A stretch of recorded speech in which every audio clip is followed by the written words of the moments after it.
I was not planning on actually making this video about the Tempest Trials, but I felt it was important to spread the word about the fact that there is a Heavy Blade Sacred Seal as a reward. My goodness, I thought my friend was joking when the Brash Assault Sacred Seal came out, and I thought he was really pulling my leg when he told me there was a Heavy Blade Seal. Before I continue on that, let's go over what other important rewards you can get from completing this festive holiday Tempest Trials. Besides the numerous shards and crystals you can earn by getting to the end of 99,999 points, you can rack up 42 potential orbs, 11,000 feathers, and 80 sacred coins. There is also a new reward in the form of 1 water blessing, which you can obtain at 25,000 points. This is great if you have messed up with your first one and want another shot at giving it to someone you actually want it to have it. For sacred seals, you can earn Threatened Speed, Iot Shield, and Heavy Blade, which are all pretty good in their own rights. For the reward hero, we get Masked Marth again. You can get 1 4-star copy and 1 5-star copy at 30,000 points. The sacred seals you can earn are a much more enticing reward for veteran players who may have already gotten Masked Marth. Threatened Speed debuffs enemies within 2 spaces with a -5 speed debuff at the start of the turn. Quite useful in matches where both teams are slugging it out, or in cases where you can bait in enemy units. Double threatened skills in the C skill and sacred seal slots could be interesting. This also sets the precedent for more threatened skills in the future, and I think any of them would be nice as sacred seals. Next is Iot Shield, which allows flyers to ignore effective against bonuses. Mainly this is in the form of bows and archers, so now your high defense flyers can really take any kind of physical damage. While I don't think it's a game changer, it is a very good pickup if you already use this skill in the A slot. Now you have some freedom in your build options, and for those of you who don't use the skill, I think Iot Shield would go well on Baruka, Tsubaki, and Michaelis, who already has it. Last, let's talk about Heavy Blade. At this point, I'm convinced every regular skill could become a Sacred Seal. Heavy Blade is really powerful because if a unit has higher attack than their opponent, then every time they attack, they gain special cooldown charge, +1 on that hit. Heavy Blade is great because it can help high cooldown specials be activated faster, and regular Ike, who had Heavy Blade, used it to proc Aether at a reasonable pace. Here's the crazy thing.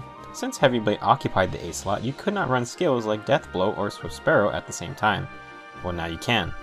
This means not only do you get more attack in combat, but now you can potentially get extra cooldown charge. Brave users who can reach 50+ attack from skills or buffs will have the option of taking 4 to 5 turn specials and proc them instantly. My Tiki, who has 50 attack, which is respectable, could use Heavy Blade to counteract Lightning Breath's +1's cooldown to specials. Blade Tomes can now use Heavy Blade and keep Life and Death or Fury in their A slot, and easily be able to proc its effects. It's crazy what builds could pop up from this skill, and in my opinion is the true prize of this Tempest Trials. You seriously do not want to miss out on this seal. Despite all the hype around the Sacred Seals, we are stuck with Masked Marth again as the reward unit. Masked Marth has a decent spread of stats, most notably good attack and speed stats. Pretty much the same as Neutral Lucina if you're familiar with her. He also comes with no skills besides Falchion, so you can't even sacrifice him for skill inheritance. Masked Marth is not bad, but understandably people were hoping for someone new, or at least another Tempest unit that hasn't already been given out again. So for this Tempest Trials, I think the 40% units are not that great for actual scoring. Since they are all armors, they will struggle to complete the maps fast, and speed is more important than survival as a scoring mechanic. Unless your Tempest teams run Armor March or Guidance, they will struggle to keep a good pace that is needed for good scores. On the other hand, the 20% units aren't bad and are pretty available to most players. Lucina is the only 5-star unit and again is pretty much the same as Masked Marth. What a coincidence. Noe is super strong if you have a built up one, and I'm pretty sure she will tear through this Tempest Trials with the buffed up stats. Frederick is a little lackluster unless you're invested in him, like I have, in which he is a monster and I'm pretty happy to use him more. He is super available at 3 stars though, so at the very least most people should have one that they can throw in a team to just get that extra multiplier.